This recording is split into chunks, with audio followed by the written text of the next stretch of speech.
Hello everybody, this is the bonus episode podcast 474 Conversation Street. I'm Gemma. I'm Michael, hello. Michael always tries to psych me out by telling me I have to say it a specific way and I never know what I'm supposed to be saying. This is the bonus one. You know what you're signing up for, everybody, when you clicked on this. It's a special character profile this week. So Michael, what are we doing today? Nice. I don't really know. See how I rehearsed? That was so natural. Yeah. Definitely I had not told Gemma to ask me who we're covering today. It's Mavis Wilton, of course. Acting. Mavis Riley. It Riley is. And this is a character that I've been meaning to do as a profile for years and years and years. And long-time listeners of the podcast may even be surprised that we haven't covered her yet, because she's a fairly big name in Corrie history, isn't she? Well, we're missing a few others. We're missing a few, but not many. I mean, when we first started the podcast, we did character profile every week.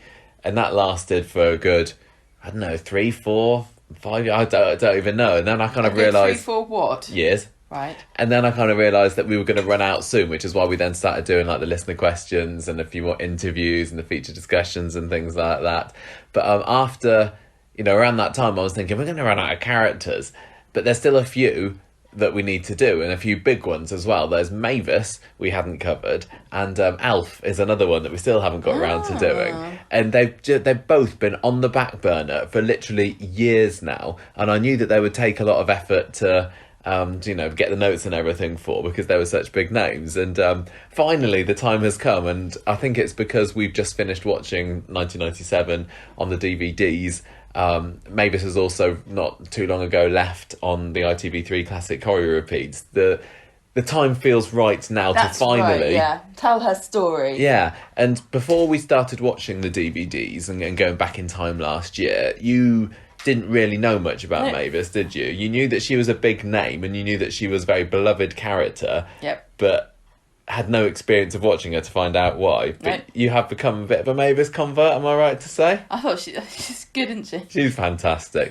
Absolutely love Mavis, and I'm looking forward to being able to reminisce and chat back over her most memorable moments in the podcast today. I think her double act with Rita was like one of my favourite ongoing relationships in all of Corrie. Well, she was part of two great double acts, wasn't she, with her and Derek as well. Yeah. And you might as well throw in her and Victor Pendlebury as well, which had its moments. Though interestingly, she came into the show as a friend of Emily's, didn't she? She appeared at Emily's engagement party, I think, when she was when she was engaged to Ernest.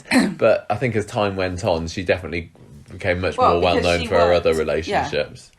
So let's run down Mavis's vital statistics. Gemma, I'll hand this one over to you.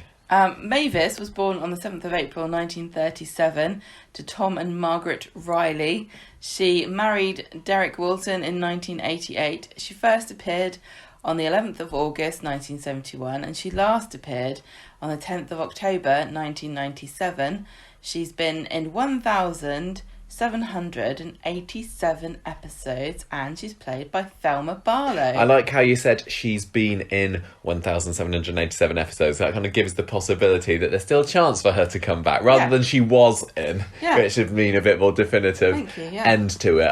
Everything I say is deliberate. I think the way that Thelma has been speaking over the years means that a return to the cobbles is somewhat unlikely. Yes. But I mean, I always have hope, especially when the anniversaries and everything could turn around. But Thelma is getting on a bit now, one might say, because although Mavis herself was born in 1937, Thelma Barlow was born in 1929, so she's 92 now. Well, just like the Queen's ticking along. She is ticking along very nicely. She was born in Middlesbrough. And she wasn't actually an actress straight away. She did various kind of secretarial sort of jobs at first, whilst at the same time she was taking private acting lessons. And when she first made her stage debut, she was working with this company called the Joan Littlewood Theatre Group, and that included acting alongside Michael Caine. I love these stories about the real old school Corrie actors and actresses and the sort of people that they trod the boards with back in the day. Michael Caine, blimey. Just imagine that things could have been different. We could have had Michael Caine on Coronation Street and Thelma only blown the bloody doors off. How different life could have been. Parallel universe. Although I think maybe Michael Caine would probably be better suited to EastEnders. Although maybe he could have been Mike Baldwin. in another world. Who's to say he didn't audition? So Thelma did loads of theatre and radio work at first, and then she moved into a TV. What? Moved into a TV. She's like, oh, it's very snug, but it'll do. She moved on to TV. She had like a couple of episodes in shows like Vanity Fair, Stranger in the Hills, Adam Smith. None of which I've heard of. Oh, Adam Smith. Yeah, you know. Are you sure that's a TV show? I like to be able to say things like, you know, The Bill, or if you're looking a bit farther back, like Z Cars. But as far as I can tell, she wasn't any of that. Sweeney. Yeah, you know, but she was spotted whilst performing at the Liverpool Playhouse, and then encouraged to audition for Coronation Street, and then that was history, really. She got when she came to Granada Studios for an audition. Apparently, she got herself in trouble a little bit for sitting in Doris Speed's chair, because they were especially territorial over their seats in the green room back then, or particular actors and actresses were. And I think, dear. if sitting in Doris Speed's chair, that's like, you don't want to sit in her chair, you don't want to sit in Vi Carson's chair, don't want to sit in Pat Phoenix's chair. I think they're the three chairs that you don't need to sit on. No, don't go anywhere near them. But, you know, it couldn't have been too bad, because she still stayed on Coronation Street for 25 years, so didn't blot a copybook too much. She was only in the show for a couple of episodes, like a handful of episodes in the first couple of years, in 71 and 72. Like, over those 2 years, she was just in 3 episodes, so definitely a minor recurring... no, that's not really right at all. Recurring roles when you come back, isn't it? What are you saying? She was a very, very minor part, and but then they saw the potential in the character and in Thelma herself, and from 1973, that's when she came full-time on Coronation Street. And the backstory to Mavis goes that she had a very, very strict Methodist upbringing. I don't know what all these differences well, that's are. that's a denomination of C of E. I mean, my friend Mark was a Methodist church, and I think from what I remember, they've got stricter rules around alcohol, or at least they did. They certainly would have done in Mavis's time, like very strongly discouraged not to drink. Discouraged to drink. Discouraged from drinking. Yeah. Which is interesting, because her parents ran an off licence, Mavis's parents, which, despite not drinking herself, Mavis kind of did a bit of work there when she was little, and she continued to live with her parents. Because then you won't be tempted by the merchandise. It's like putting Peter in charge of the rovers, isn't it? He thought that was a good idea. So, Mavis left school in 5th form, which was, I think, 16 or so. I think it's like the equivalent of GCSEs. She didn't... I'm just saying what I think, because 6th form is your A-levels, isn't it, these days? I don't know. Yeah, definitely I don't is. know. We never did forms at school. Yeah, it's all sort of changed now, isn't it? But she didn't stay on to do her A-levels or whatever it is back then, because her mum didn't think you needed a good education to be a good wife. I mean, back in the day, I'd argue it probably even got in the way of it. Probably did, didn't it? Because if you made you think and start getting saying ideas. Like, I don't think that's right, dear. They tend to get annoyed, don't they, husbands? Yeah, and it's kind of that fits for Mavis, I think, because she certainly was a very under the thumb character. She wasn't the brightest button, was she? Although, to be fair, I mean, I wonder how many women did go on and do education post 16 back in the 40s or whenever it was. Probably not so many, but wanting to be a good wife certainly fits, and she was very, very subservient sort of character, wasn't she? Which I guess was the influence from those strict parents. If that's how you define a good wife, Michael, then back in the day. Just saying. So she kind of moved, Mavis did, between shop and secretarial work. But in 1971, she got a job on the Mark Britton warehouse, which was the big warehouse they had on the opposite side of the street where all the maisonettes and everything are. She was a clerk in the wages office, and it is then that we got introduced to her at Emily and Ernest's engagement party. And we saw her initial episodes when we were watching the DVDs, and she made quite an impression, because she was this very very kind of mousy, quiet, I wouldn't say boo to a goose kind of character who came along to the wedding. And Ina Sharples, which is also quite interesting considering her That was the engagement religious party, not the leanings. wedding. Yeah, the engagement party. Ina Sharples persuaded Mavis to let her hair down a bit and have a gin, which then made her get a little bit tipsy, and she started spouting on about how bitter she was that she was going to Emily's engagement party, and I think Emily was younger than Mavis, and she's like this old spinster who hasn't been married yet, and then she kind of let the truth all come out. So be careful when Mavis is on the booze. I think it was quite funny because she was basically introduced as like what Emily could have been, you know, like a bitter old spinster who gossips and gets drunk at a She definitely. party. I mean, the character of Mavis that we grew to know and love certainly was in no way fully formed there, and we could see some differences. But the roots were there at least. It's definitely worth hunting down that episode if you haven't seen it. Yeah, she meets Jerry Booth at Emily and Ernest's wedding in 1972. Oh, Jerry Booth. And takes a shine to him. And this is was like the most really tragic love story on Coronation Street because of how it was so sad in real life. What happened to... I know, this was Graham a glimpse Haverfield. at a parallel universe of Coronation Street, because it was clear that they intended Jerry and Mavis to be a couple. And it unfortunately didn't happen because, as you said, the actor who played Jerry Graham died very Haverfield. unexpectedly and very young. Yeah, he was 34, I think, or either he was 34, the character was 34, they both were. It was really, really horrible, but we got to see them sort of fall in love, and they were so well suited to each other, weren't they? Because she was very quiet and mild-mannered and like subservient, like I said, and he was as well. He was a real gentle soul, and they were so well suited for each other. But it was interesting seeing who she ended up dating later on with Victor and Derek, who were both very kind of Blustery, pompous and blustery, very Arrogant. Exactly, and it treated Mavis badly, really. In many they ways. just wanted somebody to bulldoze over, didn't they? Yeah, whereas these two were just really, really sweet. Well, Jerry was a very gentle, kind of sweet man. Yeah, I mean, it was. I mean, what we've seen recently shy with as well. what we've seen recently with Nina and Seb is not exactly the same. Not at all the same. But it's sweet, their relationship, the way that it was, And also, it came together. The thing is, though, it was, one date they went on, I think, that I remember watching.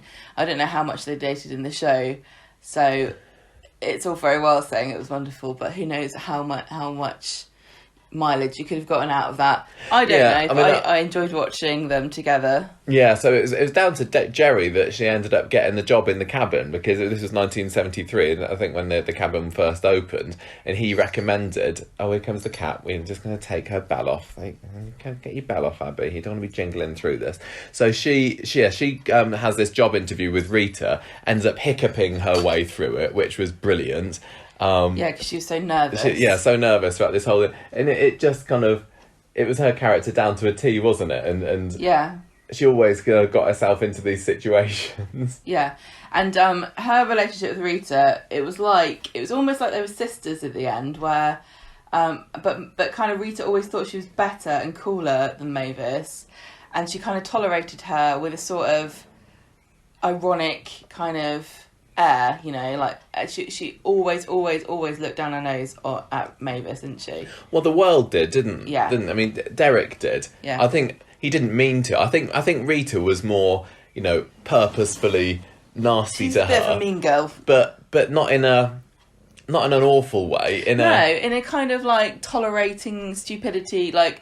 I imagine you probably would be if you had to put up with somebody who was a doddering fool. Yeah, for 25 years working along somebody like Mavis, you would be a bit sarky towards them, wouldn't you? And Mavis is like the quintessential, like snivelly, hanky up the sleeve, wipe your nose every 5 minutes, sort of wet blanket kind of. Yeah, she was a total wet blanket, whereas Rita is a lot more confident and brash, self-assured. She made something of herself. Yeah, but it was that mixture of personalities, the contrast that made them work so brilliantly as a team. And just in the same way, I'm trying to think of a similar relationship now. There are a few I think put my mind to the ones I'm thinking of, But every so often, Mavis got the upper hand, Mm.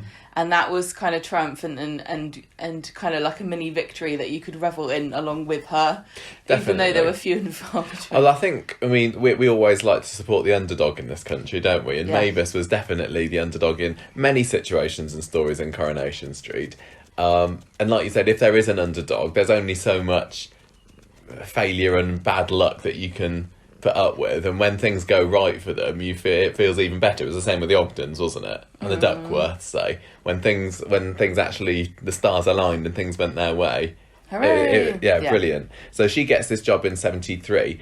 We also saw an episode on the DVDs where she goes for a sponsored swim. Do you remember that? Yes, I and do. I think ended vividly. up surprised everybody by managing 18 laps Wasn't of she it. the best one? Something like that. She's just not the sort of person at all. You'd think that she'd be more likely to just flounder around and then float on her back or something. Yeah. I don't think Rita was imagining that she'd be very good at it. No, she was just like a machine. Yeah, she was. In that She was swimming great. costume and bathing cap that she wore.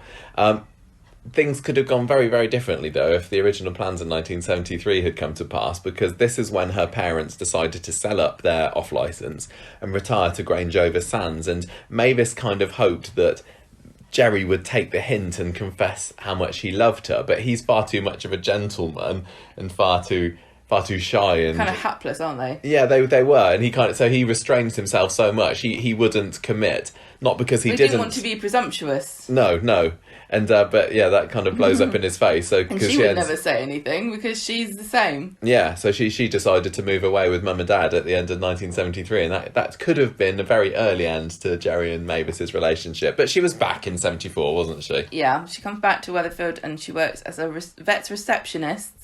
And she's living with her aunt, the tyrannical, bedridden Aunt Edie. We saw a little bit of her. From I think Grey Gardens, don't know. we saw a little bit of her for a few years later. I don't think Aunt Edie was on the show in 74, but we saw her dying a few years later. And again, a perfect contrast to Mavis's mousiness. Somebody who would just...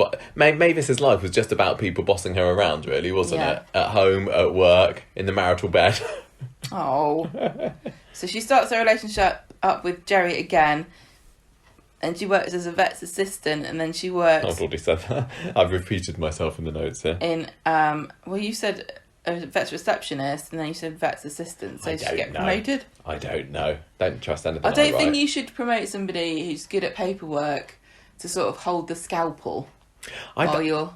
I wonder how suited Mavis would have been as to a vet. I mean, we I know don't she was think she'd have definitely been terrible. she was an animal lover for sure, wasn't I know, she? but But I she'd don't know have been how she constant could have tears. coped with all the animals Very being put stressful. to sleep. Being a vet is a very, very stressful profession. I think they have the highest rates of suicide out of any. Really? So she works with Maggie Clegg, I'd forgotten this. In the corner she shop. worked for the corner shop for a little and then bit. she comes back to the cabin. I think everybody just, I think she just started started there. at the cabin and stayed there. But yeah, she had a good period where she was away. So Jerry's ex, Sheila Crossley, shows up, and then there's a party. Jerry gets drunk and he rambles on about how much she meant to him, and Mavis is completely heartbroken. I remember that. In that same year, everybody goes to Mallorca. All the girls go to Mallorca. Oh yeah, who And was they're there? on- There was like Bet and Rita, and did Hilda went along as well, Hilda, didn't she? Viva España. Can't remember who else went, but did Deirdre go? Yeah, Deirdre was there. So they're all like these. She was the hot young, mamas. youthful, sexy one. Yeah, and they a lot of them were on the prowl for a man, and the only one who got one really was Mavis, because she got herself involved with a Spanish nightclub worker called Pedro, and he says he loves her, and she says it's just a holiday romance, and she goes back to Weatherfield. I think on that story, Bet got a guy as well. but he was tricking her. Yeah, he was, because she decides to stay in Mallorca, Yeah. doesn't she? When the And plane he's like, "What goes the hell off. are you doing here? I'm waiting for my next girl." Yeah, this was a perfect example of Mavis kind of having her little mini triumph, and she. Yeah, I think Rita was had her nose put out of joint, wasn't she? Yeah. Didn't she? That Mavis got a bloke and they were trying to make fun of her and stuff, but she was so giddy in love that she, she wasn't in love, but she was enjoying herself, finally being the centre of attention. Yeah, and this happened again years later when Bet, Rita, and Mavis went to Blackpool, and they had in the hotel, and they all Trying to land themselves a businessman. yeah, and Mavis was the one who got the nice guy. So she's back to Weatherfield. Bet and Ray prank Mavis by getting Carlos, who played by Malcolm Hebden. Yeah. He's Spanish Norris. waiter, wasn't he? He was a Spanish waiter, yeah. He phoned in Mavis pretending to be Pedro and saying he was in the area and he wanted to meet up. Then Carlos was guilty and he takes Mavis out for a meal anyway, and then they have a little romance, which was really interesting to think that Carlos was in it long enough. Because sometimes when you hear, oh yeah, Malcolm Hebden was in Coronation Street before he played Norris, and he played a Spanish waiter. Yeah, quite a lot of actors in Coronation Street were in it for little appearances before. But when you hear, like Bill Waddington, I remember. When you hear, oh, he played a Spanish waiter, you think, oh, he was in a scene going, oh, your calamari or whatever.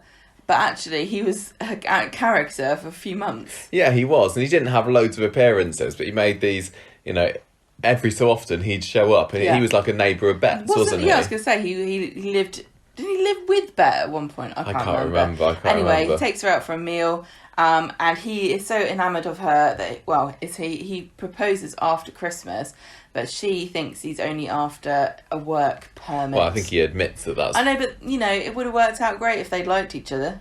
Yeah, I guess so. Yeah. She didn't want to be taken advantage of. She was a true romantic, wasn't Mavis? And I think she wanted the real thing. So in 1975, speaking of romance, this is when she tries computer dating. And I don't know what computer dating must have looked like in 1975. Wasn't that... Well, didn't computers take up like a whole room back then? Or am I thinking a bit... Human beings using a powerful computer that takes up a whole room that should really be doing things to benefit mankind, to work out who should date who, just certainly does seem like the sort of thing we'd be up to in the 70s. So she signs up under the alias of Mavis Armitage, and she ends up getting paired up with Ken. And then that didn't work out, because they knew each other, obviously. And then she goes on a date with this guy called Brian. It's almost like computers weren't advanced in 75, isn't it? It's no eHarmony, it's no Tinder. It's no Plenty of Fish. Yeah. So she swipes onto Brian Collett next, he's kind of a bit of a weirdo, he's a bit of a loner. And when they go on a date, one of the strangest things he does is give her a lock of his hair in an envelope. And so Rita kind of gets wind of this and says, look, Jerry, you used to be quite close to Mavis. I think you need to investigate Brian because he seems like he could be a bit of a nut job. So Jerry goes to Brian and says, look, don't bother Mavis again, please. But then he kind of feels a bit sorry for him because this guy just feels lonely. But Brian gets the message. So Mavis is free and single again, ready to resume this lost relationship with Jerry, and this was going to be stage 2 of the romance between these two shy lovebirds. But sadly, just as it looked like things were starting to hot up from, well, maybe get to tepid, then this is when Jerry died of a heart attack. So yeah, that was the end. Mavis was left alone again, and grieving what might have been. In 1976, she meets and starts dating salesman Derek Wilton, and this also includes encountering his domineering mother, Amy. Amy does not like Mavis, and she describes her as a walking ice cream sundae, that sounds great. What's wrong? I don't get it. But it's probably vanilla, though. Vanilla with a bit of squirty cream. No sprinkles or anything. Oh, no sprinkles? No. What about strawberry sauce? No. I don't want it then.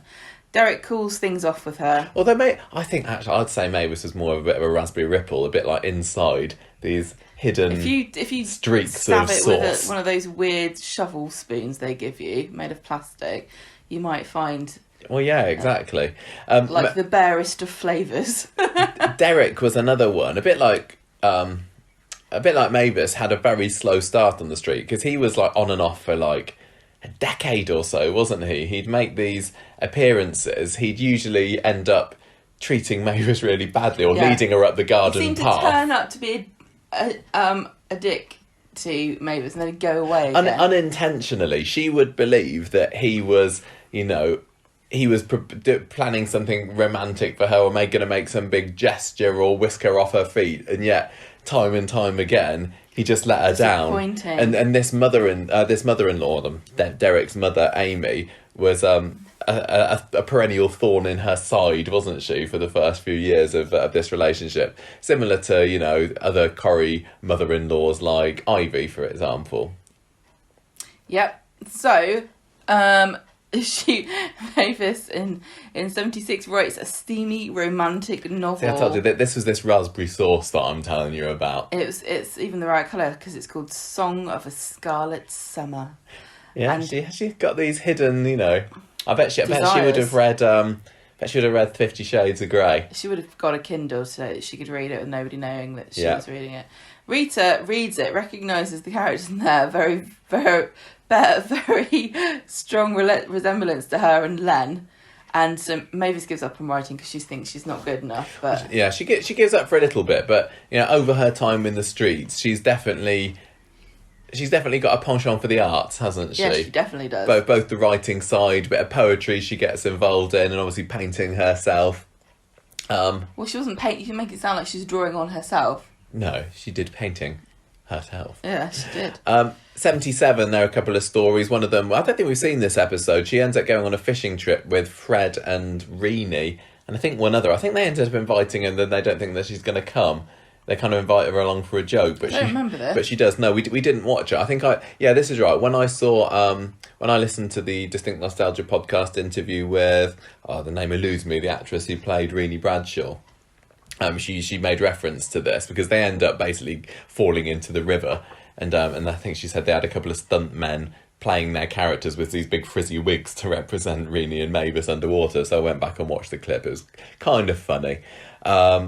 Also that year, she gets thrown out of her Auntie Edie's flat, so she moves into the cabin upstairs for a little bit. However, she ends up feeling very guilty about leaving this bedridden aunt. Ends up going back home again to live with her. Edie, meanwhile, is trying to put Mavis off Derek by playing up how much she needs Mavis's help because she's, like I said, she's bedridden. She's a bit Grandma Georgina, Grandma Josephine-ish. And one day, Mavis is like, "Sorry, Auntie Edie, I'm going on a date with Eric. I can't look after you tonight." Derek, not Eric. Derek. So she stands up to this tyrannical aunt, but when she comes back later in the evening, she finds out that Edie is dead in bed. Yeah, she died of spite. Yeah, so I think Mavis learned a lesson there, never to say no to somebody who's giving you these unreasonable requests. Just go along with it, because they might end up dead. Dying of spite is how I want to go. How would you do that? I don't know, the most inconvenient way possible for whatever distant relative's been landed with my care when I'm old. She also so Edie's dead, so Mavis arranges to buy a house with Derek towards the end of the year. She's hoping to get a proposal, but when his firm moves out of the area, he backs out, and that kind of I can't think of the word. Is a great example of what we got to see over the next couple of years between Mavis and Derek. Her hoping for something, but him letting her down time and time again. Not really realising he's letting her down, just kind of doing it. And yeah, just kind of not expecting her to have a reaction to things, really. Yeah. Or sort of seeing her as a separate person who might have some kind of objections. No. Or her own sense of, happiness or whatever. Yeah. So 1978, Derek's back. He asks Mavis out, but it's only for advice because he wants to stand up to his mother, who disapproves of his new fiancée. What a shock. I think there were a couple of times as well that he came back and he was involved with another woman and he didn't let Mavis know this for a little while. Or he didn't kind of care, it wasn't really... It wasn't even on his radar that Mavis might be upset. Yeah, have someone come down a stake in this. She teams up with Eddie Yates for a charity pram race, and they don't even finish because the pram wheel buckles. This was a really funny episode because she had to push him in the pram. Yeah, he was a big boy, wasn't Eddie? And she was only a little lady, and she was trying her hardest, but I think they got lost, and somebody got lost in that. That was a good old episode. It was funny, yeah. Yeah. Lots of nice location shooting on that one. I think that Mavis and Eddie had a couple of nice scenes together over the years because he was a bit of a gentle giant as well, wasn't he? Oh, definitely. I think in another alternate reality, Mavis and Eddie could have had a bit of a thing. She was a bit older than him. I don't know. All right, I'm not sure. I'm not sure. I kind of, whenever I think of Mavis, I just think of her permanently being an old lady. Well, when she came Just in, she like was Emily. in her 30s. I know, but you wouldn't have known from... Her and Emily are both kind of were born as silver-haired old ladies with boiled sweets in their pocket. Yeah, I think a similar to Mavis these days is somebody like Mary, who is surprisingly like the similar young. Age to us. She's not that much older than us, yet since she's been in the show, she's always felt like she's a bit middle-aged. Nana. Yeah, exactly. I wonder if Mary stays in the show for long enough, whether she will become a batty old woman, and then people will never be able to see her as anything other than a batty old woman. It's funny, isn't it, how these things turn out. So 1979, Derek tries to get Mavis to buy a load of chocolate Easter bunnies. And doesn't he call them like chocolate novelties or something like that? There were loads of times in that era where they would talk about Christmas novelties or Easter novelties. Yeah. And it's really funny to imagine the stiff upper lip of the Englishman sort of marching into the newsagents and going, "What is this novelty I see?" Because he's working at this chocolate company or whatever, I don't know. So he wants to win Salesman of the Year with a month. The prize for which is a weekend for two in Paris. And that's a pretty decent company that gives away a weekend for two in Paris every month. But so she dutifully buys these chocolate Easter bunnies from him. Far too many. Far too many than the cabin needs. But because she's kind of besotted with him, and basically he walks all over her permanently. Sort of insinuates. I think, I can't really remember, but I believe that he insinuates that he would take her to Paris. Yes. Or she thinks that he would, and that's she's trying to. Yeah. Trying to cheat her way to Paris. Yeah, which is, again, he does that a lot. He kind of leads... It kind of lets you think what is the most convenient for him. But I don't know whether he's oblivious to the fact that somebody might assume. It's not like he's not going, if I do this, then she'll think that she's coming to Paris with me. Think that. I think he's just completely oblivious to the fact that she's going to think that. But in the end, he doesn't win this. He wins this canteen of cutlery because he comes in third place, and she's like, "Oh, okay, I'm going to win this cutlery." But no, he gives it to his mum instead, despite Mavis being the one that basically won this for him. Rita ends up shaming him into giving it back to Mavis, so she gets to admire this box of knives and forks for a little bit until he feels guilty, takes it back and gives it to his mum again. He's awful, wasn't he? He really, really was. He was hilarious. Very weak. And the fact that Mavis kept on over the course of the 25 years, she did, and she would just get herself into these same situations again and again and again. And so with some characters, you think, "What are you doing, girl? Get away from him. Why do you keep..." like a moth to a flame. Yeah, but because of it fit her personality so well, and the comedy really around flame, it was played brilliantly. It was just hilarious to see her just getting trodden on time and time again, because sometimes you would know that she would be the one wearing the boot and doing the treading. It is also a start of a new era in 1979, because this is when she first got a budgie, Harry the Budgie, who ends up coming into her life by being trapped in her chimney breast. I think she maybe gets Percy Sugden, or maybe it's Eddie, I can't remember, to come round and investigate this noise in her chimney breast, and a budgie pops out. So from that point on, they become firm friends. She's like a Disney princess. Yes. In 1980, Rita leaves the cabin, Mavis takes over, Rita changes her mind and comes back. Yeah. What a great year. In 81... There are a few years where Mavis didn't do much, or at least from my research. Well, she's quiet years. One of these characters who's perfectly fine to sit in the... because the thing is, back in this era, back in these days, there were very few sets where people could meet communally. So you'd have the cabin, the corner shop, the Rovers, they were the main three, and that weren't was they? it, really, honestly. So if you were working in one of those, you got plenty of screen time, even if you didn't have any stories. So she would have been in the show just saying silly things. And that's, what we like. In 1981, she dated painter Maurice Dodds. Or was it Morris? Who knows? I don't know. Thinks he's lovely until he asks her to pose nude for him. She certainly wouldn't stand for that sort of nonsense. I think she kind of agreed to it and then backs out when she really thinks about it. Just really have a thing. So she's starting to grow as a character. She is saying no to a man. Oh. She arranges a blind date with a guy called Bobby Simpson, but stands him up, so Bet takes her place. He gets disappointed after he meets the real Mavis when she arranges another date because she felt guilty about tricking him. Yeah. And then she gets drunk and she tells Bet exactly what she thinks of her. Both her and Emily, when they got drunk, is Emily getting drunk telly. was such a rare occasion and probably happened like 4 or 5 times over the entire course of the show. But when she did it, she was fantastic. Yeah, she really, really was.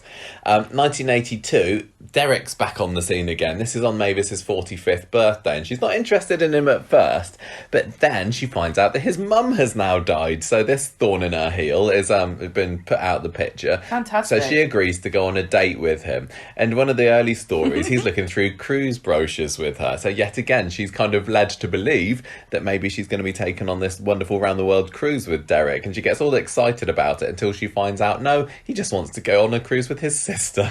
So she shows him the door. He's stunning lack of self-awareness is what Derek has, and coupled with Mavis's sort of quiet personality where she dare not really ask a straight question. But the recipe for disaster, the pair of them. Yeah. This is also the year when her budgie Harry laid an egg, and it was renamed Harriet because it turned out it was a lady budgie. And it was also the year that she met Victor Pendlebury, who was like the rival in romance for Mavis's affections to Derek. And he was like Derek to the extreme, really. I don't think he was he wasn't not. You described Derek as being not self-aware, didn't you, or something early then? And I think Victor, he shared Derek's pomposity and arrogance, but he very much knew what he was doing. And when he was, treating Mavis badly, he just kind of thought, well, yeah, that's because I'm the man, and of course she's gonna, bow down and to my every whim. But this was a great little love triangle back in the 80s, and she meets him at this English literature course that she goes on, and they write a short story together. It's another racy one, a bit like the one that she'd written a few years before, but it wins a competition and is read out on Radio Weatherfield. She is mortified by this because of how racy it is, but luckily everybody forgets to tune in. She goes around, tells everybody to tune in, realises maybe it's a bad idea, but it's all right because only Rita and Len bother tuning in for it. And at the end of the year, I mean, things are looking like, as much of an arse as he is, things are looking up for Mavis and Victor. But then he ends up dancing with Emily at the community centre Christmas dance, and basically because he can, and I think he was interested in having Mavis as a bit of a trophy on his arm, but I don't think really give two hoots about her feelings. So he's like, yeah, I'll dance with Emily, whatever. So Mavis gets a bit sad about that. 1983, Victor decides to move to Saddleworth, and he invites Mavis to join him in a trial marriage, which is not a real thing. No, it's basically just let's go and live in sin for a bit. Isn't it more like, let's go to Saddleworth and you can make my dinner? Basically, it was. This is what it was for them, and she and Mavis is the sort that I think. She wanted commitment. I mean, we saw when she first came in 1971 how bitter she was that Emily had found herself a guy in earnest, and now this person is saying, well, come along and we can live together and it'll be all hunky-dory. So she's like, oh, that sounds kind of good.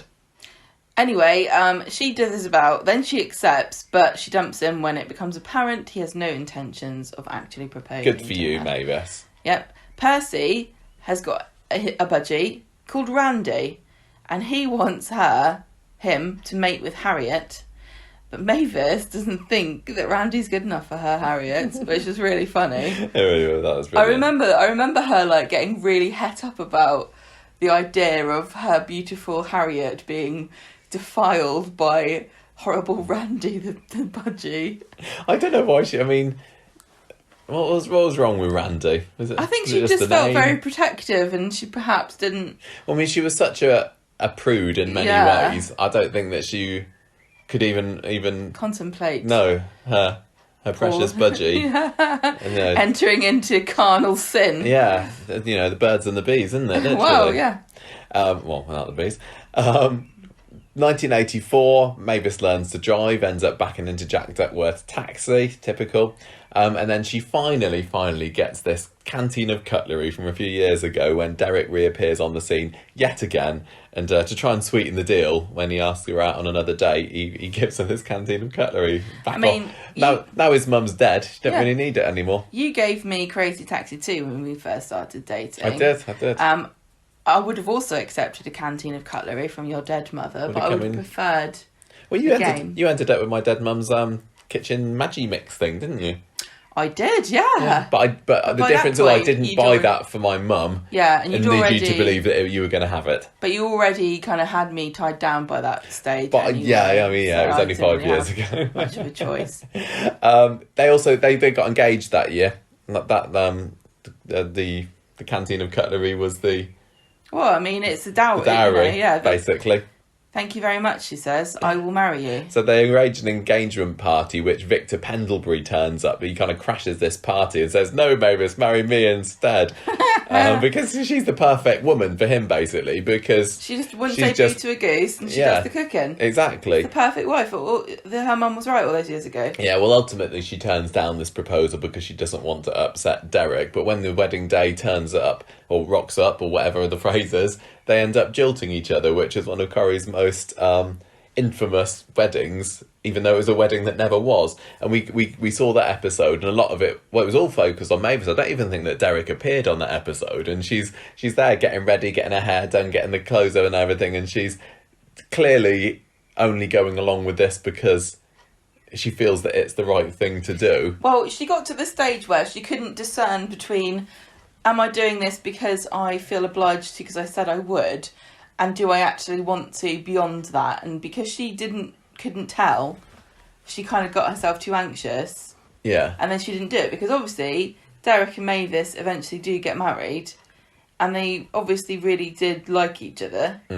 But they just psyched themselves out of turning up to their own wedding. Which is perfect for those characters, like, they were too embarrassed to go to their own wedding. Yeah, and I think this was Bill Podmore, the producer in Time, who was the brainchild of this jilting story, because he thought it was very much in character, but then he realised that was a massive mistake because these two are clearly destined for each other. Yeah. And so got them together again a few years later.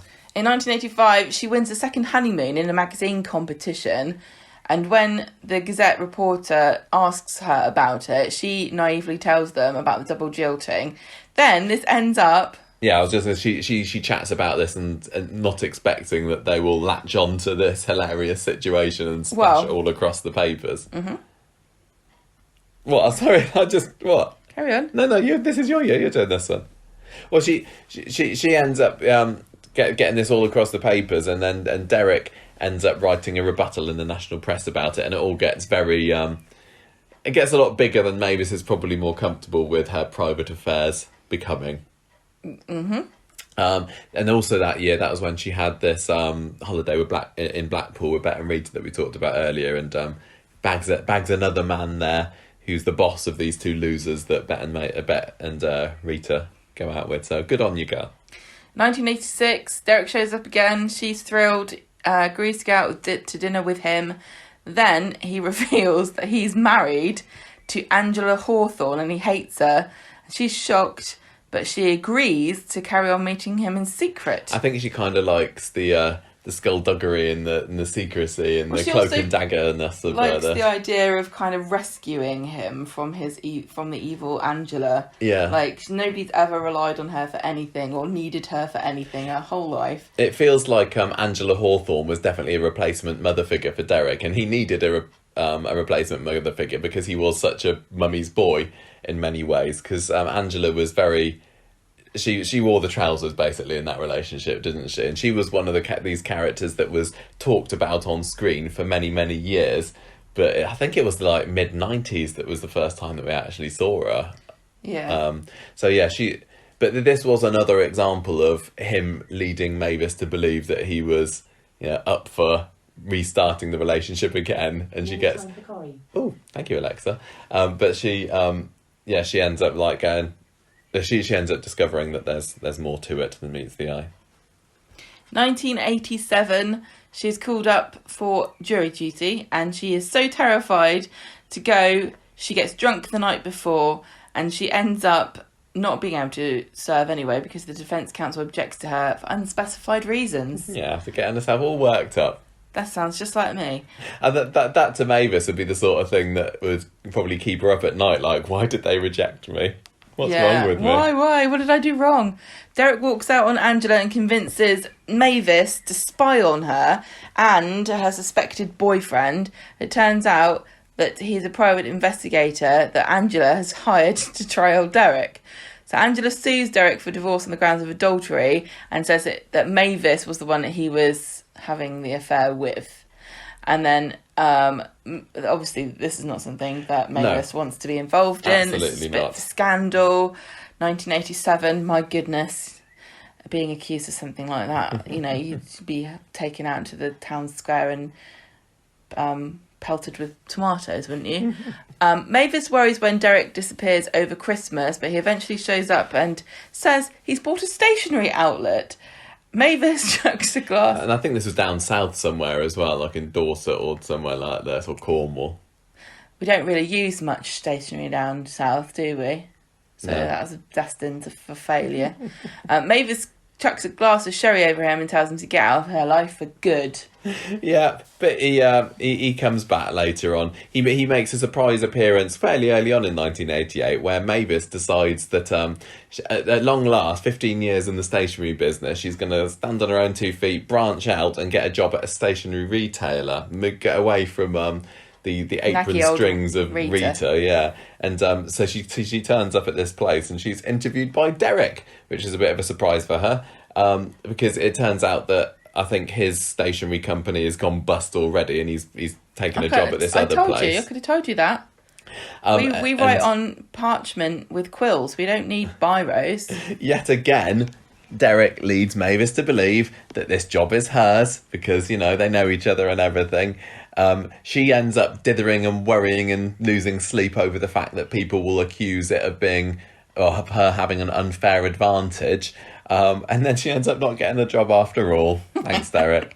So she sends Derek on his way once more, and he... Sorry. That's all right. We're getting all kinds of interruptions in this. It's fine. She sends him on his way, and this is when we have the very famous letterbox proposal scene where she bans him from the cabin, and he's there, letterbox flap open, saying, "Mavis, marry me. I'm so sorry for this," and she accepts. Oh, it's because I tell you what it probably was. It was low pressure because you couldn't see his eyes. So she could feel she could answer the question truthfully without being pressured. Yeah. So you're only talking to a letterbox, So they end up getting married that November and honeymoon in Paris. Oh, she finally gets at to go last, to Paris. after what year did we say it was that Derek 70-something. Derek showed up? 1970. Yeah, 1976. Maybe Derek came into Mavis's life, so it was 12 years. 12 years. This she finally gets on to and go off, after, which was just so perfect for these characters who just didn't know how to commit or make any firm decisions. 1989, Derek loses his job because he threatens to resign because he's supposed to be transferred to the dispatch department. He doesn't like that. Then he ends up selling novelties for Chuckles.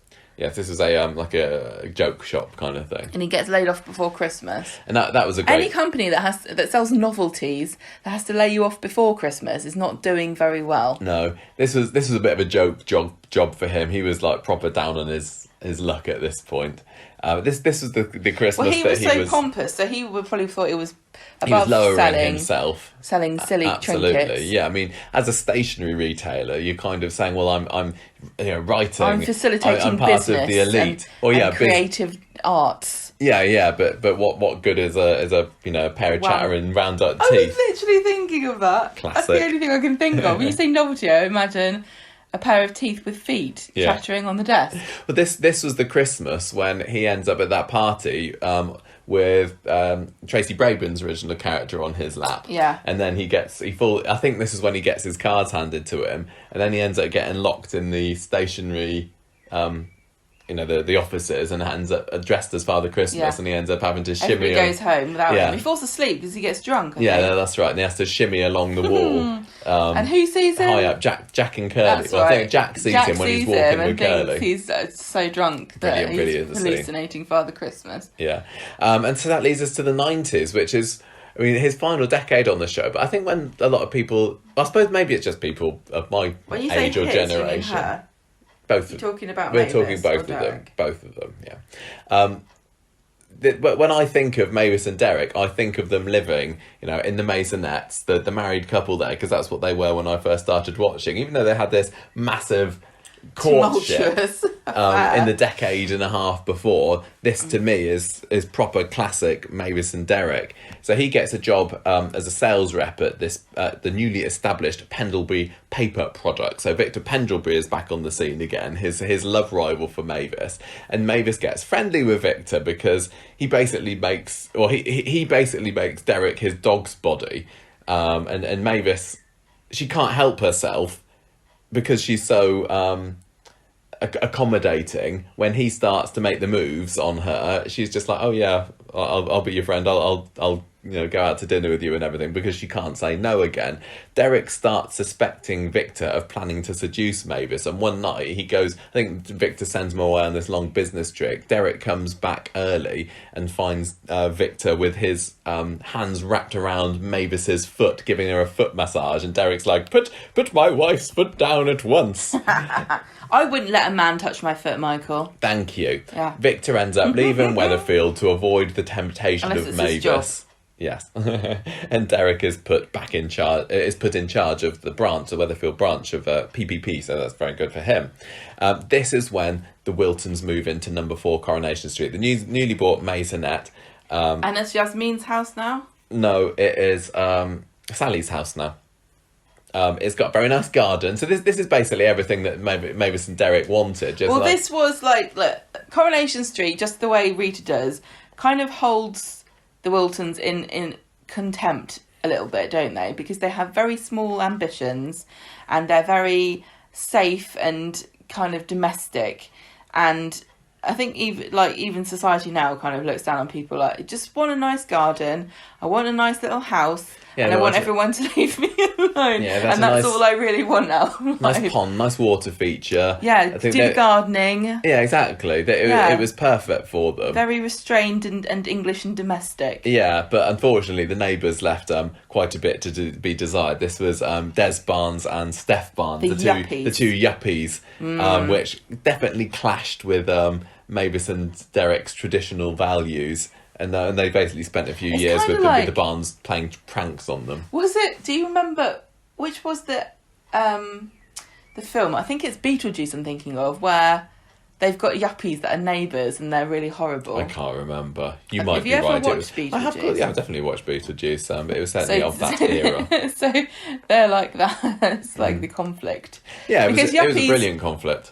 Yuppies being in conflict with their sort of more laid-back neighbours seem to be like a massive theme of almost everything.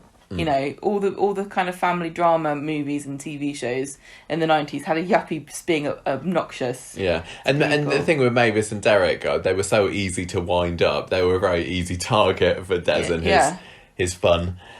Sadly, when they moved into number 4, tragedy struck though, because this is Harriet's. She ends up dying, didn't she? Harriet the budgie. The stress of the move causes this budgie to die, and it's obviously very sad, but it's also very, very typical that this pet of this dithery woman, who also probably doesn't like change, can't cope with a change of scenery for her cage, and ends up falling off its perch. However, a couple of months later, a new budgie flies into the house, which Mavis kind of sees at first as being like being revisited by the reincarnation of Harriet, and thinks, oh, it's fate.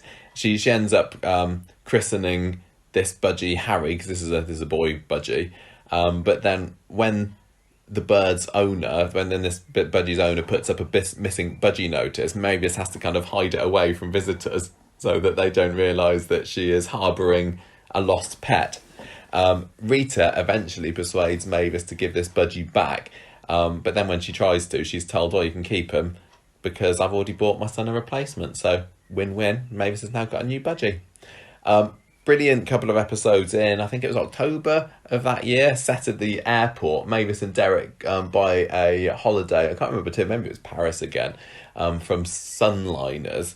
No, it's not. Alec helps them to find this. Alec Gilroy helps them to find this holiday. I can't remember. But when they get to the airport, just their luck, they find out that the travel company has gone bust, and they have to spend like 2 or 3 episodes maybe just sitting at the airport, and Derek is refusing to leave until he gets answers or gets compensation or everything. Mavis just wants to forget the whole affair and go home. I think there's a really obnoxious other traveller who's sitting there with them, who's winding them up and maybe coming on to Mavis a little bit. I can't remember. So that there were some fantastic episodes. Alec eventually comes to the airport, rescues them, and then they spend, well, I think it's Derek probably ends up spending the whole journey back bad-mouthing Alec and blaming this whole situation on him. So they get dumped on the side of the road.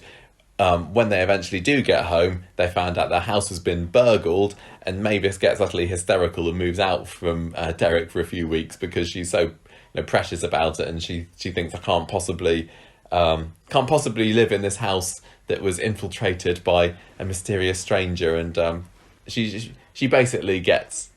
I mean, I'm not saying if you're going to get your house burgled, I suppose you are entitled to not feel safe in your own home. But again, it very much played into Mavis's insecure personality, I suppose.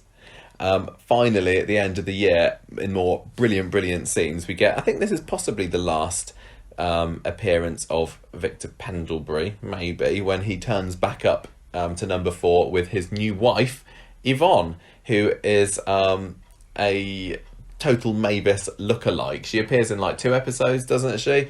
And she is she's Mavis to the extreme. Even Mavis is very offended by any comparisons that are made between her and Yvonne, and calls and says that Yvonne's got the personality of last week's lettuce and looks to match. But that was some brilliant episodes, because she was a caricature of Mavis, and just very fun to watch, and a perfectly cast, perfectly created character. Of course, Victor would end up with somebody like Mavis because he was obsessed by her, but she was even weaker and wetter and more dithery than actual Mavis. Brilliant character. Loved her. This is like the scene in the zombie movie with Simon Pegg. What's it called? Shaun of the Dead. When they walk past each other. Oh, it is, yeah, and yeah. Everybody's got their own counterpart in the other team, led by Daisy. Yes, yeah. I love those episodes. If you're a Mavis fan and you haven't seen Yvonne Pendlebury, you've got to watch those scenes, because they're funny. They're so ridiculously caricaturized version of Mavis, who is already a bit of a caricature herself. Yeah. and the fact that she gets so offended when I think Victor brings up to date Derek, well, she's very much like Mavis, isn't she? And Mavis is like, I'm nothing like that. And really she is. I found out who I was thinking of. It wasn't Beetlejuice. I don't know why I even thought it was. It was National Lampoon's Christmas Vacation with the yuppies Margot and... I wondered what you were doing very quietly there while I was recounting 1990. Pod and Margot. Doing a bit of research. I can't remember who played... it was... Julia Louis-Dreyfus played the female... Well, Margot, the yuppies. It's not the same thing at all, but... I just, in my mind, when I think of like the idea of what Corrie wanted Des and Steph to be, they kind of, I don't know, maybe they had a mood board with these yuppies on there wearing their silver jumpsuits. Anyway, this came up in a quiz recently on the podcast. If you're listening to it when we release it, in 1991, Mavis inflames Derek's passions by giving him parsnips. Yeah, she finds out, I can't remember whether it was in a magazine or something, that she wants to put a bit of spice back in the bedroom. Yeah. Again, Mavis's racy, saucy side, which is... Well, she's got a healthy sex drive. There's nothing to be ashamed of there, Michael. She finds out they're that married. Parsnips is the aphrodisiac that may be lacking in their relationship. So she prepares him... parsnip surprise, mashed parsnip, roast parsnip. There was a parsnip soup, I think. It backfires. He's completely oblivious to what she's doing as well. He just... Isn't he? Yeah, it is funny that Mavis is so non-confrontational that she would cook him a meal rather than just say, Derek, let's go and have a session, please. It's just funny that it works as well. Well, yeah, exactly. But it backfires because he slaps a cleaning lady on the bum. Well, first of all, they spend the morning making love. Yeah, she ends up coming late to work or something. To work, and then Rita's like, "Good on you, girl." And then Mavis is obviously mortified that people might know what she's been doing. Well, yeah. Then he slaps the cleaning lady on the bum. And Mavis talks her around by sharing this parsnip secret with her. And then in return, the cleaning lady tells her culinary secret, which is nutmeg in rice pudding. I don't know, is that supposed to also be an aphrodisiac? I don't know. Is it just like a nice way to prepare I don't know. rice pudding? It's so funny. It's so delicate and... low stakes. And it is, yeah. This is one of those things where homely. When we talk about classic Corrie and has Corrie lost its way and the gentle humour of the olden days. How could they recapture the spirit of old Corrie? Don't know if modern viewers really want a story about parsnips and nutmeg. I don't know who in modern Corrie it could fit with. Sally would love to know the secret. Yeah, it probably would be, wouldn't it? I can imagine Sally doing that. Sally cooking Tim a parsnip surprise. If Tim loses his libido a little bit. Yeah. Yeah, they'd work. Because let's face it, they haven't been able to go to a wedding for a while, and that's what always used to get them going. Yeah, it did, you're right. They've had no inspiration for the bedroom for quite a while. Anyway, that year she also spots a fox in the garden, which has been accused of killing some of Jack's pigeons. It was in court and everything. It was suspected of killing Jack's pigeons. It wasn't accused of it, because who was accusing it? Jack plans to get the fox killed.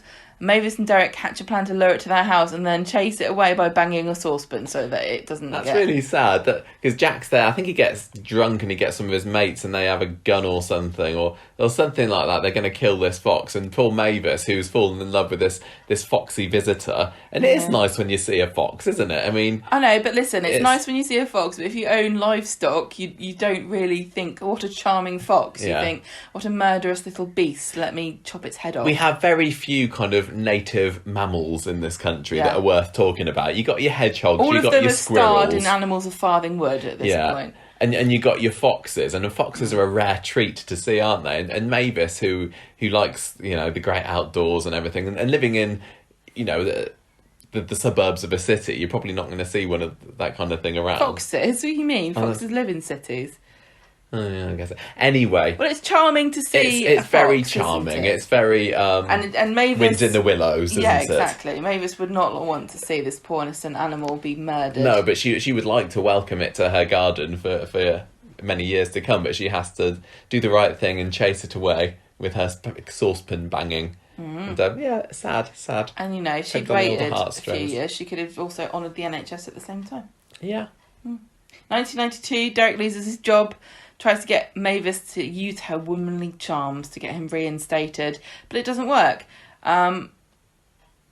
This is with Pendlebury that he's trying. You're right. That wasn't the last appearance of Victor Pendlebury in 1990. Victor Pendlebury is the one that's got rid of him, and Mavis doesn't work on him because he says, "I'm over you." Yeah, sad. The Wiltons think their luck's in, because Rita plans to marry Ted and move to Florida. Yeah, this is Ted, the retired sweet salesman. Yes, the American. No, he's not American. Oh, he wants to move to America. He wants to move to America. Yeah, he's very, very, very charmingly British. I don't remember. He was lovely. He's rich. That's all I know. He said, they said when we go, you can buy the cabin. So they were thrilled because, being in charge of the cabin, fantastic. Rita changes her mind, but she doesn't say why. It's because she finds out he's got a brain tumour. Yeah, she doesn't want to end up being a lonely widow in Florida. I think she'd love it there. Anyway, Mavis and Rita fall out because she feels cheated until Rita explains the sad truth of the matter, and that is that he's about to pop his clogs at a bowling mat game. Yeah. Not much for Mavis in 1993. The main thing that I could find was when the Wiltons entered a poetry contest in the Rovers, and Mavis pens this poem called Our Friend the Fox, which Derek is very blunt in his criticism about, probably, thinking that he's helping by telling her all this, how rubbish it is, feel basically. like you're channeling some of the bitterness you feel towards me here when I say to you, that's a terrible pun, no one's going to get that, or that doesn't work, this Corrie emoji is indecipherable, etc. He ends up writing his own poem called Mavis My Marilyn, which is basically it's comparing Mavis to Marilyn Monroe, but it talks about her in a favourable way. No, he talks about her downy breasts. So we had this conversation before Mavis about the meaning like. of the term downy in this sentence. Well, I think we'd called them dowdy breasts before, which is also not a particularly complimentary term to describe a woman's bosom. No. But Mavis gets somewhat offended by that. In 1994, Mavis accidentally leaves Derek at a service station during a coach trip. He has to be rescued by Norris Cole. Yes, this is when he turns up. So Mavis was, a friend to all of Malcolm Hebden's. Well, she wasn't particularly a friend to Norris. Well, no, she was a familiar face. Yeah, I don't think that Norris appeared in those coach trip episodes. I can't remember, but so it might have been the showing up on the doorstep that was his first appearance. But he basically just invites himself into the Wiltons' life, doesn't he? He is a very weird character in his initial appearance because he's totally unlike Norris, in my opinion. I agree. And Derek had sort of a series of friends who were just annoying businessmen. And Norris was one of them. He was very cutthroat, yeah. And also very, very good at his job, wasn't he? Because they had a few years of stories with him and Derek, working together to try and sell such and such and dehumidifiers or whatever, and Norris always did a much better job. Yeah. I wouldn't say Norris was an ambitious person, particularly. No. In his final years, and I wouldn't say he was particularly driven by money. No, he was just more of an old gossip, wasn't he, in his final years? Yeah. So Norris turns up a few months after he'd helped Derek out, makes himself at home, and Mavis is a bit annoyed about this because she doesn't really want him there. Derek gets suspended. At this point, he's working as a janitor at a school, and he gets suspended because he fell asleep and let burglars in, because he was tired from being left behind at the coach. Yeah, this is very soon after this. Mavis writes a begging letter to the school governors. They think this is hilarious. Derek is like humiliated. your mum writing in to help you out in your job application, My mum tried to when I used to work, I used to work from my parents' house when I first had a job because I worked from home, so it was working from my parents' house, and I couldn't work something out. And my mum was going, I'll phone your boss and explain what you can't do it because you're getting really upset. And I was like, Mum, you can't phone. Literally, knowing Darren, my boss, he would have found this the most hilarious thing, and he would never would have let me forget this. But anyway, the maternal instinct kicked in here, but everyone thought it was funny. Derek is humiliated, and he ends up resigning from the job. Also that year, Mavis joins an art class, and she befriends fellow student Roger Crompton. Also delightfully English. She really is like Middle England personified, isn't she? This kind of inoffensively, yet also irritatingly, like, low stakes, no ambition, just wants to wear a sun hat and sit in the garden. Well, she had ambition. She wanted to own the cabin, didn't she? What's the word?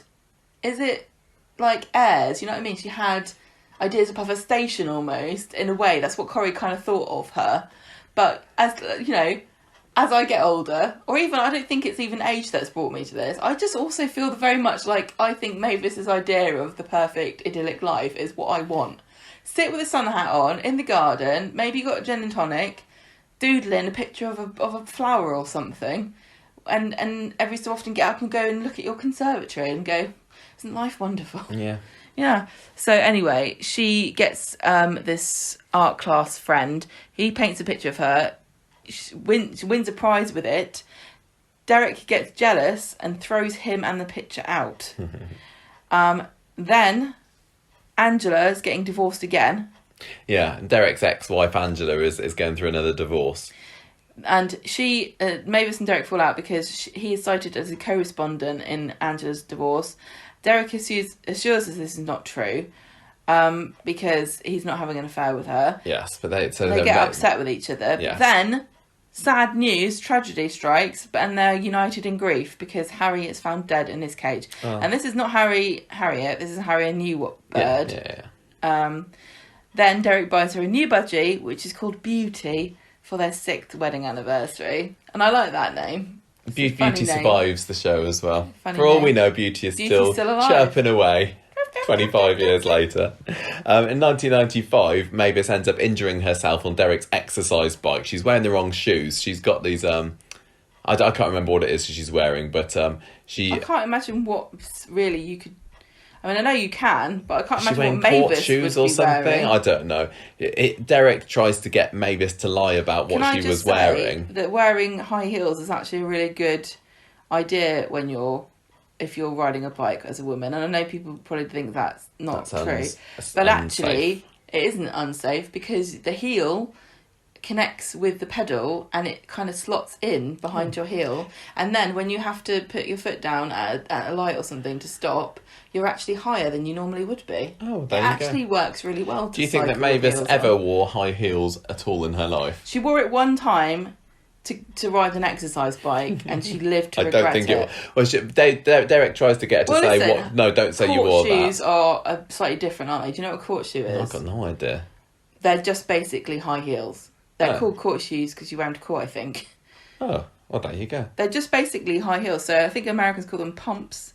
But in England, pumps means trainers or like plimsolls or daps.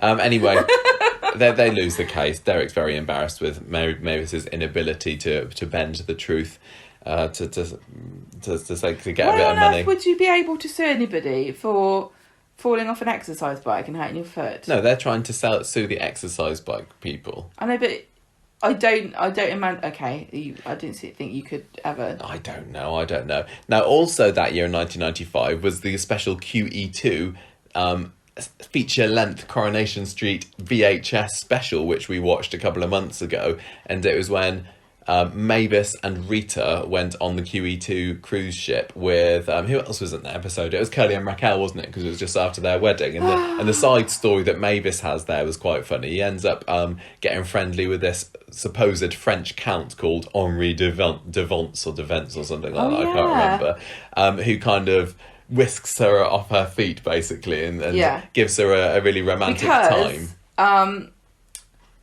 Rita lies, doesn't she? Yeah, that's right. I'd forgotten that. And pretends that Mavis is like secret millionaire, and she pretends that she's Mavis's secretary or something. That's right. Like I'd forgotten assistant, and leads this guy on who is a con man to kind of think that he's onto something.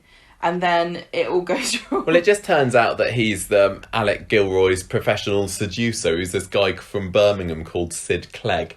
Because like the one of the final scenes of the episode is this guy going back Alec and says, "All right, Alec, I'll see you next cruise then." And so it turns out that Mavis was whisked away by a bit of a liar. But it wasn't like, it didn't feel like she was ever being really unfaithful to Derek or anything, did it? She just kind of got carried away with the romance of it all. Well, she wasn't. She was sort of deluged with charm offensive. Yeah. And Mavis is too non-confrontational, really. Yeah, to say no. Yeah, but she also just loved the attention because God knows she's not getting it off of Derek, is she? No. 1995 was also the saga of the Wiltons' missing garden gnomes, and one of the things that they got. I mean, this was all Derek. When they got the new garden, he got this pair of gnomes called Arthur and Guinevere, and ridiculous story played out throughout 1995 where Arthur the gnome goes missing and then starts sending them postcards from around the world, and then they have one of his ears posted through the letterbox in a box or something, and Mavis thinks the whole situation is ridiculous, but Derek's taking it very, very seriously, and in the end of the day it all turns out that it was Norris who's ended up doing all of this. But apparently I was reading that Peter Baldwin, who played Derek, and Thelma Barlow used to receive postcards themselves, like off the show, from all over the world. People saying, "Hello, this is Arthur. I'm in, Kuala Lumpur now," or whatever. While the storyline played, which I thought was a lovely little story, and they also, those two actors didn't know for a very long time who the writers would have as the gnome nappers. So who was it? It was Norris in the end, wasn't it? Okay. There was an interview that I read in the official Coronation Street magazine just recently, or when I was putting the notes together for this, and Thelma is kind of musing over who the possibilities could be, and the last line of it was, "Oh, maybe it could be Norris," and I don't know whether at the time she knew it was Norris.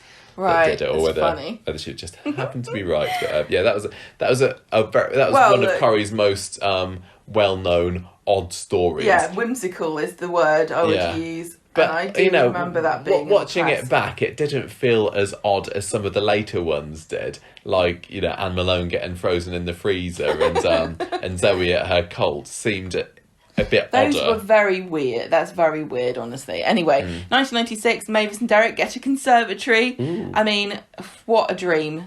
They ended up getting it. I think it was Gary and Judy Mallet end up winning a conservatory in a competition, Yeah, but that's obviously right. they can't put it up in their yard, so Mavis and Derek end up buying it, and that is the conservatory that Sally now has.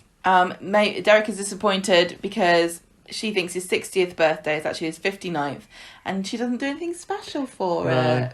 They wind down the Wiltons a little bit in their final years. And 1997 was when we sadly had to say goodbye to Derek. He ends up dying of a heart attack on the way to Mavis's 60th birthday in a road rage incident.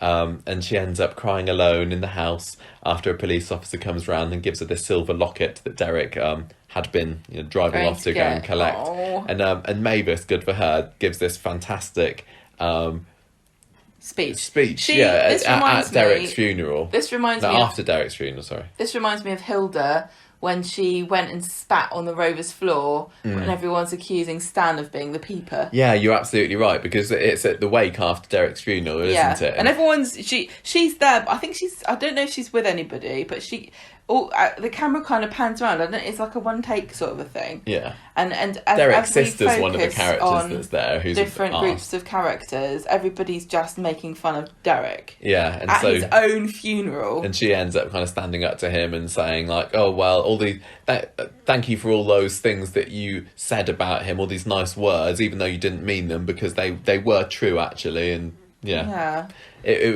was really, really heartbreaking, but a great almost final scene for Mavis, where she finally kind of stands up for something that's important to her. The very sort of final, and at the end of her Coronation Street career, she finally grew a pair, and and it was something quite important to her, and it was also kind of taking back of some of her own dignity too, in a sense, because if someone was mean to you, I'd feel like they were being mean to me.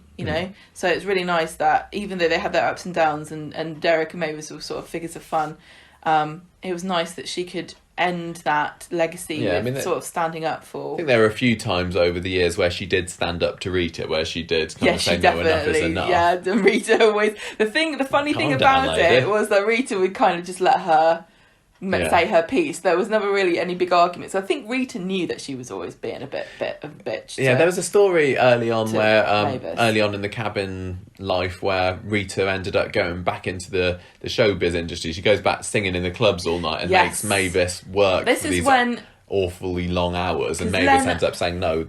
Len owned the shop. Yeah. The corner shop, and he was the Kabin. The Kabin, and Rita was dating him or married to him. I can't remember which one it was. Or was she just sweet on him? I can't remember. But she basically was taking advantage of Mavis and getting her to cover all the shifts and getting up in the morning and everything.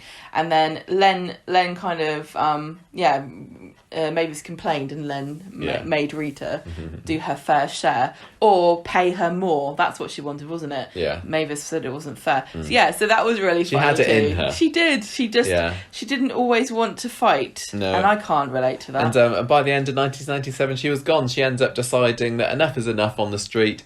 She wants to go and leave Weatherfield behind to run a little B&B in the lakes. And I can't imagine Mavis running a B&B. You imagine getting there and she's behind the counter, she's going, "Oh, I don't know if your room's ready." I like you said though, she just kind of liked the homely kind of idyllic, country, rural sort of retreat. I think that she I might can have imagine been her suited to it. spending a lot of time theming the rooms and going, oh, this is the violet room. Yeah. And it's got violets in it. But, I mean, the original plan Aw. on screen was that Rita and Mavis would leave together. I mean, there was never any chance that Barbara Knox was going to be leaving, but She they made wouldn't, out though. like these two characters were going to go and run it together. So they end up going up to the Lake District and scoping out this B&B. But Rita soon realises that the prospect of being with Mavis literally 24/7 was Tell you what too it much to actually bear. was, and I don't know if this was ever made clear in the show or if she came to this realisation, but it actually seems to me as though Rita realised the shoe would be on the other foot and it would be Mavis in charge of her and she couldn't hack it. That's what I think. It was a bit sad, really, and you didn't get to see much of this, but No. when I was watching it on ITV3 earlier this year or late last year, I can't remember, it left a bit of a bad taste in my mouth, this falling out that Mavis and Rita had, and they It's did sort of like make what up. happened with Bet and Rita. It was a but bit. not as bad, because No, that was awful that and was that's re- never been resolved. No, because this was resolved. Mavis had a goodbye party. And the really frustrating thing, I'm sorry to interrupt you, but the really frustrating thing about the way they left Rita and Bet, it could be resolved. because they're both alive. Yeah. And that's really bad. Mavis has a goodbye party and somebody gives them like a framed photograph of the pair of them in the cabin in 1973 or whatever, and their hearts kind of melt and they realise that they're old chums, really, so they end up leaving on good terms. And obviously ever since then, every few years we hear about Rita going up to Cartmel to go and see Mavis. But yeah, it didn't sit right with me, them having this fallout, even though they made up again in the end. It was one of these things it's that bad. was obviously just quickly, let's make some drama out of It was. the They exit didn't story. need to do it. They really didn't. So, So she's living in Cartmel, and it's like when your dog dies and your parents tell you that they're living in on a farm. yeah, That's where all, and I assume Auntie Pam lives there as obviously. well. Yes. And I imagine she's having a great time. Well, we've heard about her. I mean, even like it can't have been more than like 2-3 years ago I that thought we Rita last was on heard the of. phone to her not that long ago. Yeah, so she's still alive and kicking, but has got absolutely no intention of coming back to Coronation Street. I mean, Well, the actress won't come back. Thelma hasn't. She's publicly I criticised don't know if the they show. can ever find somebody who looks exactly like her to come back No. and play her. It seems quite unlikely. Yeah. So Well, even when she left the show, there was a bit of a bad taste in her mouth because she'd been thinking of leaving since 1995, and I think some people are under the impression that she was also a victim of Brian Park's axe, or that she left because she was mad that he axed Peter Baldwin. But actually, she'd been thinking of leaving for a couple of years before she ended up going, and they kept on persuading her to stay. By the end of '96, she decided that was going to be her last contract that she would sign. She asked the producers at the time not to kill her off. And when Brian Park started at the show and he realised that he would be losing Mavis as a character, he thought, well, I'm going to kill off Derek as well. And on his first day on the job, Brian Park revealed to Peter Baldwin, sorry, you're out. can you imagine? Thelma was so upset by this because she obviously going felt in a on bit your first guilty. day and saying that to somebody. Yeah, she must have felt so guilty that her decision to leave has left Peter Baldwin without this job that he's been in for 20 odd years. So he was killed off. No, it was February, March time. I can't remember. And then in May 1997, it was 1997. It was revealed that Thelma was also leaving, and everyone thought so she was gone. protesting, but she wasn't. Yeah, she was gone by the end of the year. And like I said, she has been fairly vocal in her criticism of the show since she's left. A bit like Jean Alexander I was going to say, this reminds me of Jean Alexander. Yeah, I mean, one of the interviews that she did last year, she said, I think the street when I was in it had this wonderful thing of comedy, the comedy characters. I don't watch it regularly now. I occasionally have a look, but I don't see much to laugh at now. It's a shame. They've asked me back 2 or 3 times, but I've said no because I feel I've packed Mavis away in a box. I don't think I'd know how to do her anyway. Maybe a good script would make me realise how I'd played the part. So even with that last line, she's It feels like she's I not feel completely as though- given up on the idea. I Yeah. would so love her to come back, even if it was for one episode, like we had with like Martin Can't we have a couple like, of years zoom ago. in? Well, yeah, we could, couldn't Like we? Emily did. But I mean, if they weren't going to do it for the 60th, then I don't know. I mean, eventually Rita's going to have a final episode, and I mean, I don't. It depends whether is Rita going to go the same way as like Blanche and Betty, where she just isn't in it anymore, and then is revealed that she's dead off screen, or does she get a leaving episode? I think Barbara Knox has, like William Roach has said, that she'll carry on playing the part until she's carried physically out in a can't, coffin. yeah.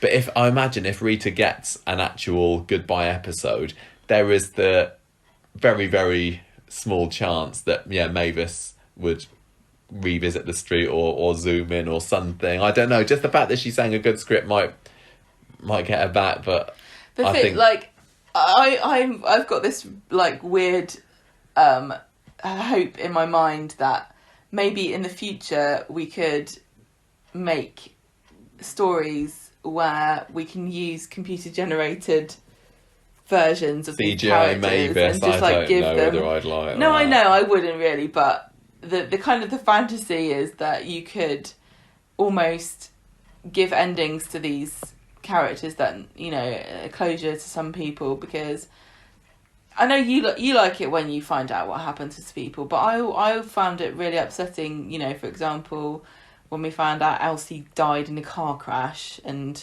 you know, it just feels... But as far as we know, Mavis is living a happy, idyllic life, and if they were going to bring her back, there's the temptation that they're going to have some kind of seedy or unhappy story or something. I mean, you don't want her to go the same way as Bet Lynch did when they brought her back, did you? I know. Yeah, but even just to say goodbye to Rita, I'd love it. I tell you what, like here's the kind of like the best compromise I can think of, because you don't know whether Thelma Barlow is, you know, able to come and do any acting. She's, you know, she's 92. 92. The last thing. But listen, why not have Rita's final scene, have her doing a Zoom call and you can see Mavis on the screen, and she says, "Oh, I can't wait for you to come up, Rita. I'll see you soon." That would be lovely. Even that, you Just know, one line. one scene with Mavis would just be absolutely perfect. That would be wonderful. It'd be similar to Jack and Vera's final scenes, wouldn't it? Yeah. Just reuniting this couple, this beloved couple. I mean, there was only, you know, 2 years after Vera died that Jack died, and this is 25 years later. And and you're falling into the trap, perhaps, of doing what they did with Sharon last week, where she launched into a big description of how Rita had wronged her 20 years ago, that you really had to have seen at the time to get. I don't know. But I think Mavis is a bit more of a bigger character, and I think her legacy is slightly bigger than I think people Sharon's. would get it even if they haven't ever seen Mavis on the show. Yeah, I mean, she could do it. I don't think she's acted in anything since 2016, where she was actually in this Oscar-nominated and BAFTA award-winning film called Florence Foster Jenkins.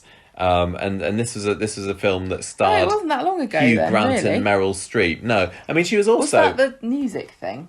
I can't remember. I think it was. I mean, I also saw Thelma in an episode of Doctor Who. She was in an episode. She was like a secretary of this guy who was trying to find the secret of eternal youth or something. It was a Mark Gatiss episode. Yeah. You've seen it with me. She was also in an episode of Murder Most Horrid, which was wonderful program. Very, very good program. Although it was a late series episode of that, I don't think it was much to write home about the episode. Well, you always complain about things if they go along. Yes, I do. Well, but Sarah Lancashire was also in. If it wasn't, it might have been that series of Murder Most Horrid she was in as well. Both of them, after they left Corrie, one of the first things they did was Murder Most Horrid, and I was just left a little bit disappointed. Or seen Murder Most Horrid, I think you can find it on YouTube. It's so worth watching. It's a very, very dark comedy series with Dawn French, and it's macabre. Better known for Vicar of Dibley, of course. They're all standalone episodes. So it's like an anthology show, kind of like Inside Number 9, but it's always based around a murder, and it's really, really good. But I mean, she's also done like some Midsummer Murders. She's done The Royal. Dinner Ladies was Thelma's kind of biggest role, I think, since she left Coronation Street, and that was a sitcom that ran between 98 and 2000. That was Victoria Wood, I think, that did Dinner Ladies as well, wasn't it? I don't. Yeah. I think I watched the first couple of episodes and wasn't really into it. I love Victoria Wood. You I don't don't like like Victoria Wood. I don't get on with her. We had this discussion before. So she's the last time she was in the news was last year, talking about. I don't think that that was on the Distinct Nostalgia podcast that she was in that. I'd love to be able to speak to Thelma on this podcast, but I think that would be a bit of a big ask. So that is a very thorough and comprehensive history of Mavis, really, who is unsurprisingly, in lots of people's top 10s, top 20s of Coronation Street's iconic characters ever, and I'm glad that we've finally been able to get round to having a good old chat about her on the podcast after so many years of her sitting in my list of characters that we really do still need to do. Yeah. And would you say that out of all the characters that you've been introduced to since revisiting Coronation Street, she's been up there as one of your There's quite a lot of stuff revelations? That was interesting to see. I really wish I'd spent longer talking or thinking about what my preconceptions were of certain things before we started. Yeah, because I can't now remember what I kind of thought of Mavis before. You just hadn't seen her at all, not had really. You knew that she was the other old woman who was in the cabin with Rita, and you probably would have known that she was a bit dithery. And I don't even really think I would have thought that she was in the cabin, to be honest. Really? I don't know. Yeah, I've lost track of what I didn't know about Coronation Street before. We did last year. There were certainly some characters that I had no idea about, but Mavis for me was I did enjoy her when she was first on, because I started watching 3 years before she left, and I think I liked her then. But it was brilliant being able to see the genesis of this character and all the back and forths and the constant letdowns from Derek and everything that characterised her time in the show in the 70s and 80s. And all her other suitors as well, Jerry Booth, Victor Pendlebury. One of the things that Thelma said about Victor was that apparently she did from her informal survey, 30% of viewers at the time wanted her to marry Derek. 30% wanted her. This is what Thelma has said. 30% of people wanted her to marry Victor, and 40% didn't want her to marry any of them. I had no idea at the time, or what the perception of them would have been at the time. But the fact that she was saying it was fairly equal of Derek versus Victor seems crazy to me, because, in hindsight, Derek clearly seems like the most obvious choice for her. But then maybe people for Victor were saying no. She needs somebody that's, going to take charge and, we could give her a good life and have her retire off to Saddleworth, which maybe would have been nice for the character. But also 40% of people saying no, don't marry either of them. That's crazy as well. People being contrary, isn't it? Yeah. I think probably the most famous thing about the character, if you have not seen the show, is actually nothing at all to do with the character, and that is Les Dennis's impression of her which we alluded to at the beginning of this episode. Russ Abbott's Madhouse, which was like a comedy show. Yeah. And Les Dennis is obviously a comedic performer who later went on to play Michael Rodwell in the show. Yeah. But he used to do an impression of Mavis. I don't really know. And I don't think she ever really said that. No, she did. We saw her say it. There was one Christmas episode. I know, but it wasn't like a catchphrase, was it? No, it certainly wasn't a catchphrase. It was a catchphrase for his caricature, and I'm pretty sure that Les Dennis coined the phrase, I don't really know, before Mavis said it on the show. Right, okay. But Thelma Barlow said, suddenly everywhere I went, people were doing Mavis impersonations. There was no escaping it. Little boys would shout it at me when I walked past, and once I was walking up Dean Street in Manchester, and this huge, great articulated lorry slowed down next to me, and a big burly trucker leaned out and shouted, I don't really know, at me in the most effeminate voice. Oh, that wasn't effeminate. Yeah, you did a possible man voice. That was my big burly trucker voice. It was hilarious, Thelma says, although I doubt Mavis would have approved. It was really, it's funny. And when Michael Rodwell's character was on Coronation Street, so Les Dennis was was working there, I think they did a couple of skits. There was one where he did the ice bucket challenge. Do you remember? He was dressed up as Mavis, Right, and going, "Oh, I've got this nice bucket challenge. Look how nice my bucket is." And there was a few double entendres and innuendos there. He's great. And also there was a Text Santa episode for the charity thing where they went back in time or something, and Mavis was played by Les Dennis as well. It was so funny, but I don't really know those 4 words. Just that's Mavis to a T, isn't it? It kind of encapsulates her in like a really neat way, where she's just a dithery, indecisive, afraid of offending people, kind of a person who doesn't really want to say her opinion in case you don't agree with it, you know. She's a mousy, downtrodden woman. It's even like the really, and I don't really know. Yeah, it's even more indecisive. If you said, I don't know, that's quite a powerful declaration of like, or you could kind of interpret that as saying, leave me alone, I'm not interested in talking to you. But like, she's like saying, I want to tell you what I think, but I literally can't muster the thought in my head to have an opinion on this, because I don't want to say the wrong thing, basically. Yeah, brilliant. And Mavis and Rita, just probably the ultimate non-married double act in Corrie history, really. I know that Rita and Norris also had a great partnership. The thing about Coronation Street is that in the history of the show, there have been some really, really fantastic duos of characters where it feels as though the actors and the characters had great chemistry together. But actually, Rita and Mavis, I don't know if they are the most famous pairing, but they really should be, because they had such a complicated relationship and it went on for so long and it was so well observed. It really did feel like, Mavis was that friend you get stuck with when you think you're the cool... Like, Rita always thought she's the cool one. Well, yeah, I mean, she's the lounge singer, isn't she? Yeah. She could have had this showbiz career. With this mousy square of a woman who basically sort of became her... like Rita just collects family members, so Mavis is like her sister, really, in a way. I love them. I really, really love them together.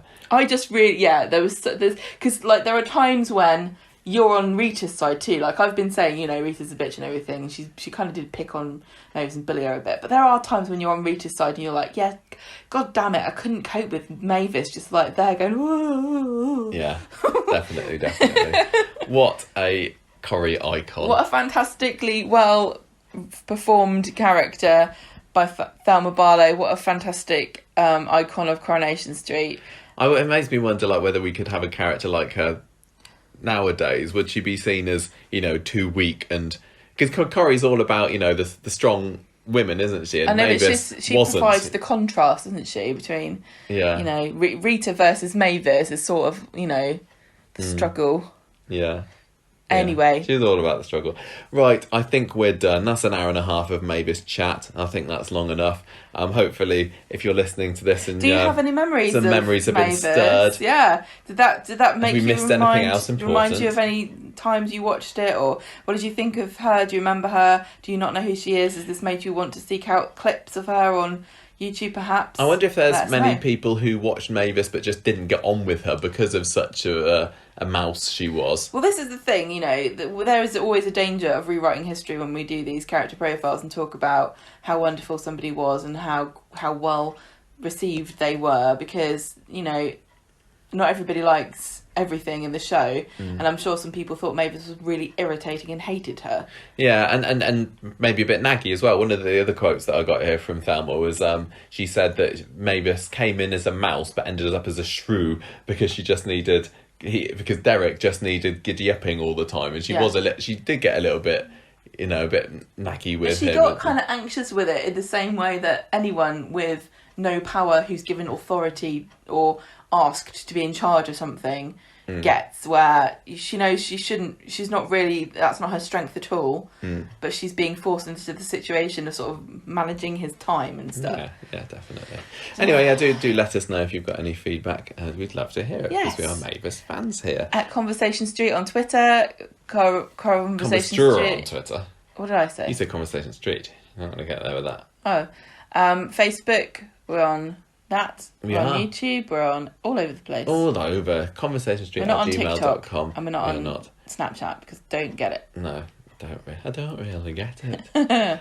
Mavis wouldn't be on TikTok or Snapchat. Absolutely Mavis not. would be on Facebook going... She'd still be on Friends Reunited. She'd be on Facebook saying, I don't know about that vaccine.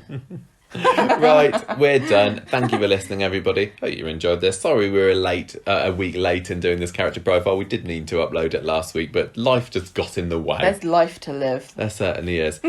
See you next time for more Conversation Street chat. Ta-ra.